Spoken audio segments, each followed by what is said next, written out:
Ay, magandang umaga sa inyong lahat. Isang kagalakan na kayo ay bahaginan ng salita ng Diyos. Disclaimer lang po, para lang po ito sa mga pre-believers na nagtatanong regarding born again. So mahalaga po na maunawaan natin na ano ba talaga ang kahulugan ng born again.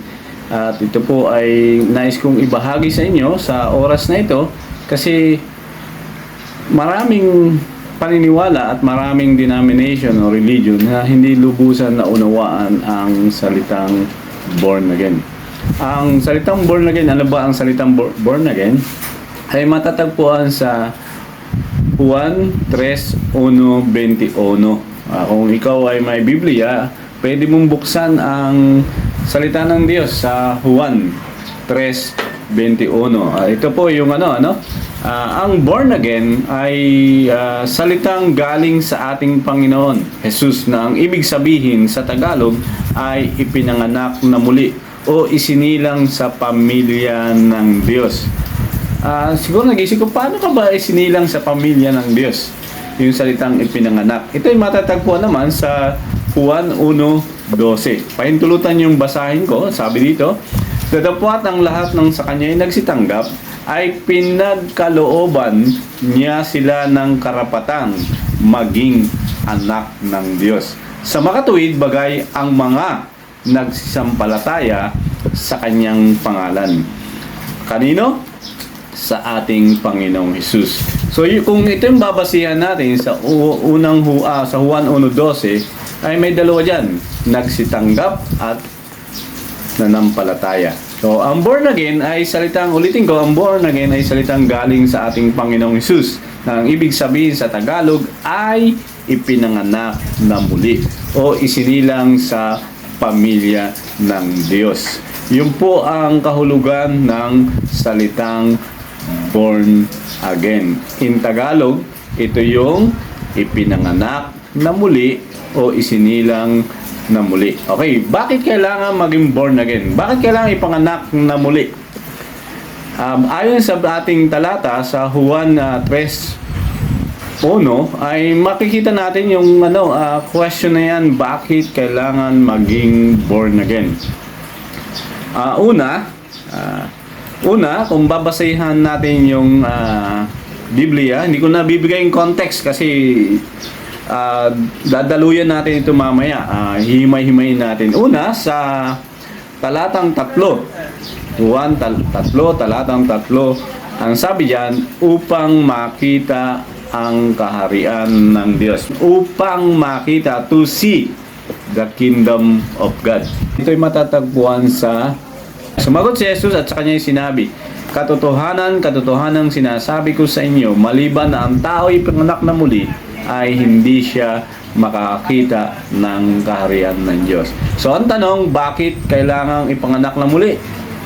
Upang makakita o makita ang kaharian ng Diyos. Pangalawa, bakit kailangan maging born again? Ayon sa talatang 5 sa Juan 3, upang makapasok sa kaharian ng Diyos.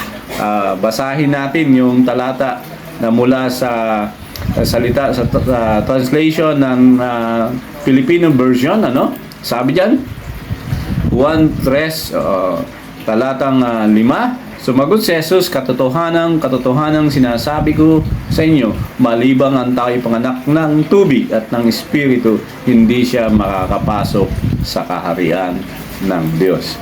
So, bakit kailangan ipanganak na muli? Una, para makita yung kaharian ng Diyos. Pangalawa, upang makapasok sa kaharian ng Diyos. Pangatlo, bakit kailangan maging born again? Ito ay matatagpuan sa Juan Kapitulo 3, talatang 8-10, upang maunawaan ang spiritual things. In other words, kailangan kung hindi kayo pinanganak, hindi mo maunawaan ang mga spiritual things. In other words, ito yung mga katotohanan mula sa Diyos. Basahin ko yung talata, "Umihip ang hangin kung saan nito nais at narinig mo ang ugong ito. Ngunit hindi mo alam kung saan ito nanggagaling at kung saan ito papunta. Ganon din ang bawat ipinanganak sa Espiritu. Paano po mangyayari yon? Tanong ni Nicodemo. Sumagot si Jesus, Guro ka pa naman ng Israel, hindi mo naunawaan ang mga bagay na ito. So in other words, ang bawat ipinanganak sa Espiritu ay mauunawaan ang mga spiritual na katotohanan. So nakuha natin na mahalaga pala mahalaga ang maging born again. Paano naman magiging born again? Paano maging born again naman? Kanina, bakit kailangan? Ngayon, paano naman magiging born again? Sa Juan 3, Kapitulo 3, talatang 1, sabi ito, hindi sa relihiyon mo. Kasi ang kausap ni Jesus ng panahong yun ay Pariseo. Doon natin, hindi sa relihiyon mo. Na kung saan ka belongs. Hindi yun dito kasi, pag binasa mo yung talata sa Kapitulo 3, talatang 1, maging isang Pariseo may isang Pariseo na nangangalang Nicodemo. Okay? So, hindi sa position mo. Kanina, sabi ko sa inyo, hindi sa relihiyon, ngayon, hindi naman sa position mo. Sabi dito, may isang Pariseo na nangangalang Nicodemo. Okay, kanina, paano magiging born again? Hindi sa, pagiging Pariseo mo. Pangalawa, hindi pagiging pinuno. So, hindi guarantee na ikaw ay religyoso at hindi rin guarantee na ikaw ay pinuno o leader ng isang grupo.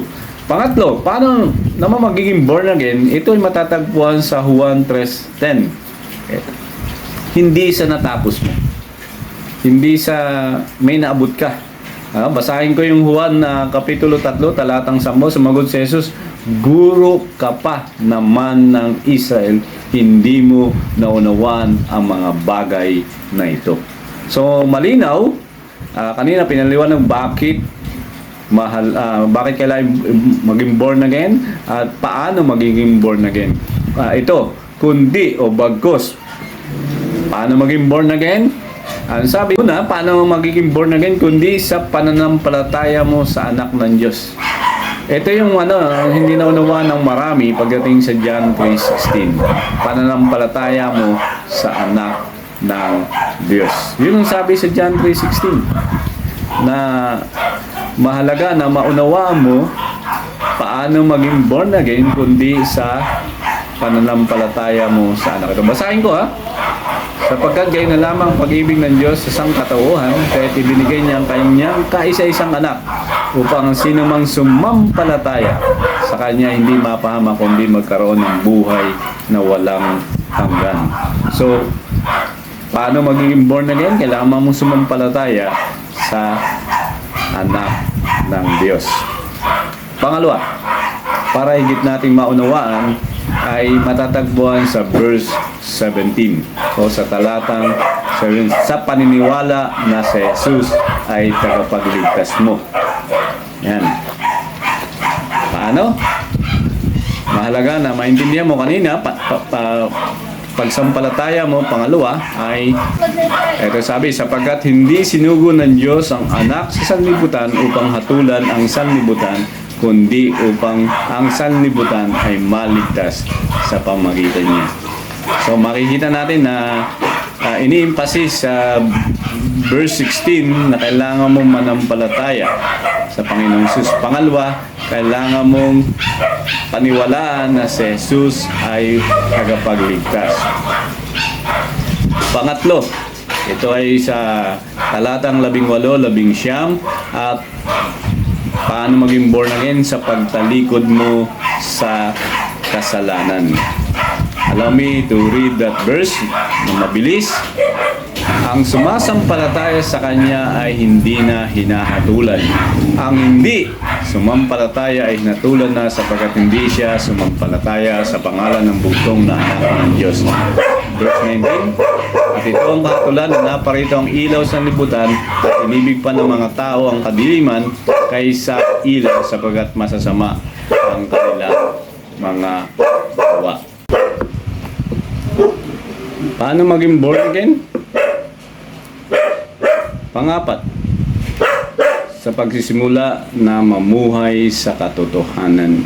It is found in verse 20 to 21. mahalaga na namumuhay tayo sa katotohanan. Ano po, kasi ito ang pahayag ng salita ng Diyos, sapagkat ang bawat isa ay gumagawa ng masama at napuput sa ilaw at hindi lumalapit sa ilaw upang huwag masaway ang kanyang mga gawa. Verse 21, datapwat ang gumagawa ng katotohanan ay lumalapit sa ilaw upang mahayag na ang kanyang mga gawa ay ginawa sa Diyos. So namumuhay sa katotohanan. Yun yung pang-5. Panghuli, ang tunay na born again na hindi nagpapatuloy sa pagkakasala.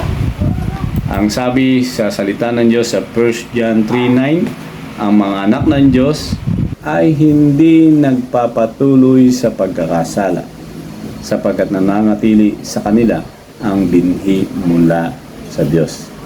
At dahil ang Diyos ang ama nila, hindi sila maaaring magpatuloy sa pagkakasala. Kuha niyo? I hope na ang katotohanan na ito ay nagpapakita sa atin na may direksyon ng ating pananampalataya.